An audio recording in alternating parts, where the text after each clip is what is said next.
Hey, what is up, guys? What is going on?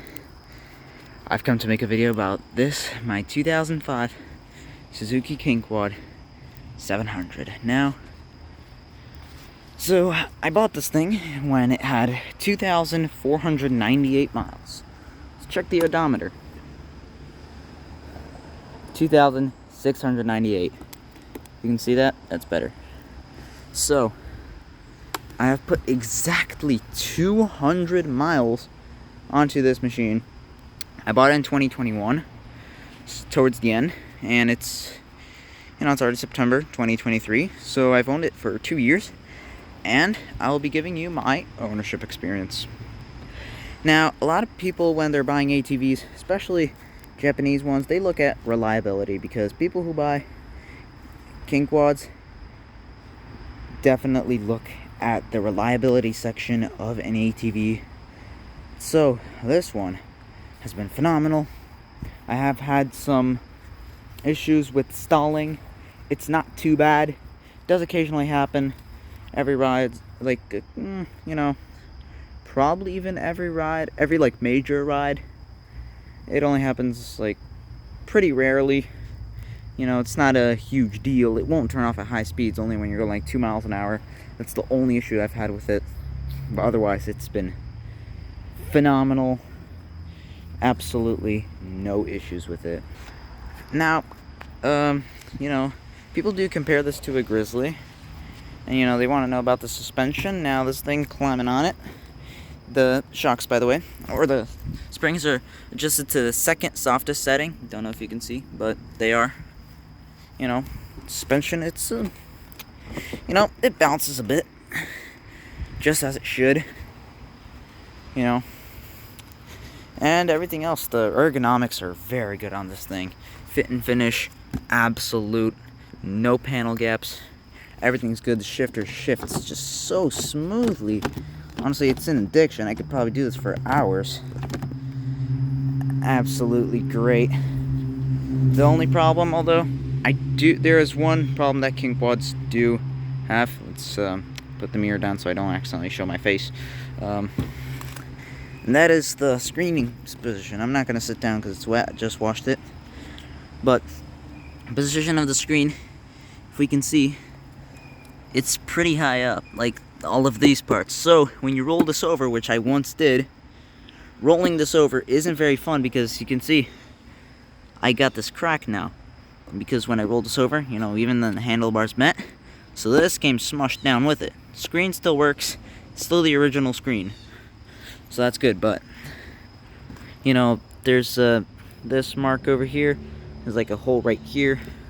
And, this huge crack and other subcomponents inside. Including, see, this part down here. That was messed up. So, that's one thing I don't like. But if you're just slow riding, then it shouldn't be a problem for you. Now, the seat, for example, it's a little bit on the harder side. It's not too soft, but it's comfortable. The T shape doesn't really matter to me, but it's a big plus for a lot of people. You don't even need a 2-up seat because you can still use the rack and maybe even have 2 passengers since it's a pretty long seat. And it mostly seems long because it kind of goes up here. But if you chop this off, where, for example, it would be on the Grizzly, it's almost the same length. Almost. Still would be a little bit longer. Another thing I kind of wish the racks were a little bit bigger and could haul more. Honestly, I could stand on these. I could even stand on the front rack. Because these racks are rated to 66 pounds front, 132 pounds rear. Yes, I memorized that. And, could be a little bit more. It's great for, having a rifle rack like I do. But, you could always increase storage, even though the new ones don't have it bad. The new ones also have a compartment over here, along with this one that I have, which is decently sized.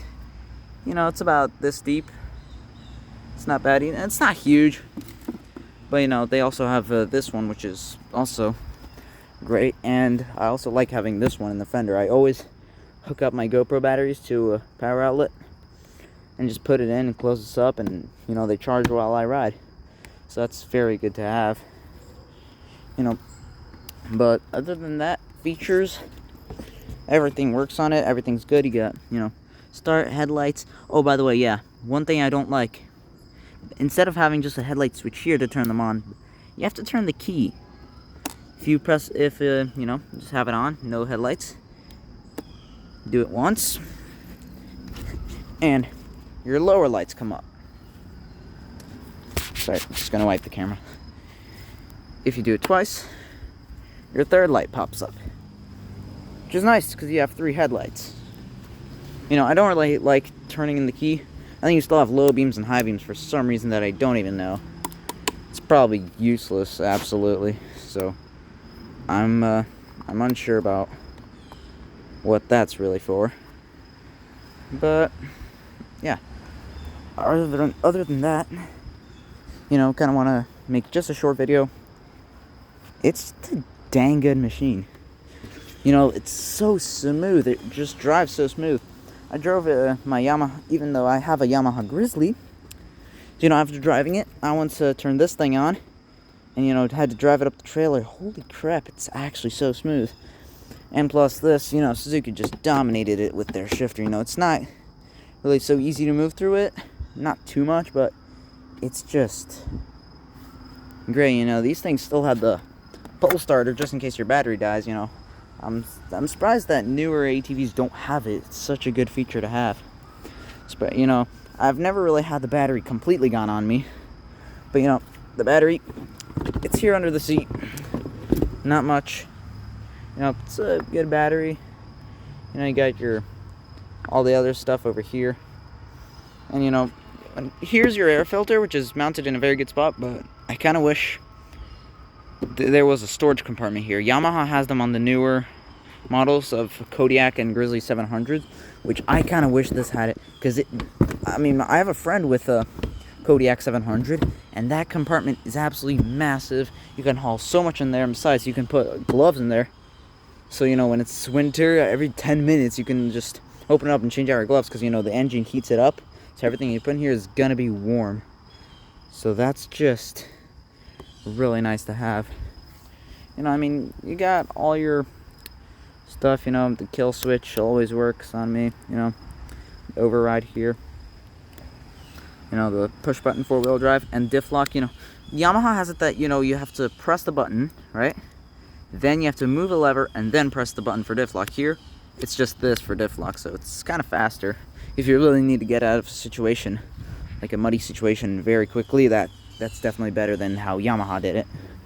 So shout out to them for making it super simple. You know, Suzuki made it all simple, except one thing. Another thing I don't like. Here we got the front bumper. You know, it looks good. This thing looks very good. It's a beautiful looking machine. However, you know, the bumper, it definitely lost the bumper wars. I mean, come on, what is this? I mean, Suzuki can definitely do better. I mean, you can always get an aftermarket brush guard, but that always costs money. And, you know, you could at least have a Yamaha where it's just got at least a centerpiece of metal. And, you know, they do have some metal behind this, but it's just not much. It's not enough, you know. The plastic, it's, you know, and besides, I do have some panel gaps. I don't know, but there are some panel gaps. Headlight, one of them, yeah, this one's wiggly, but that's because I crashed this thing. So, you know, one of the mounts got messed up, so, you know, this one kind of wiggles a bit. You know, it's not a problem. But, you know, again, with the panel gaps, it's, you know, because see, you can't see any of the black. Here you can see the black. Yeah, the newer ones have better fit and finish on the front bumper, but definitely could have been better. Yeah, but overall, I really recommend this thing. It's just, I mean, every time I ride it, it just impresses me of how, you know, fun it is, how good it is. It's just good in just about every way you can imagine. Yeah, and lastly, I did choose to record during it just about rainy day, because, you know, if we put it on, I'll show you guys why I decided to make the video so quickly. See, 2,698 miles, but the thing is, trip B has never been resetted. So it's 2,698.9, so I'm scared that I'm going to get that last mile, and it's going to be 201 miles. Just didn't want that to happen. So anyways, you know, hope you liked the review. Peace out.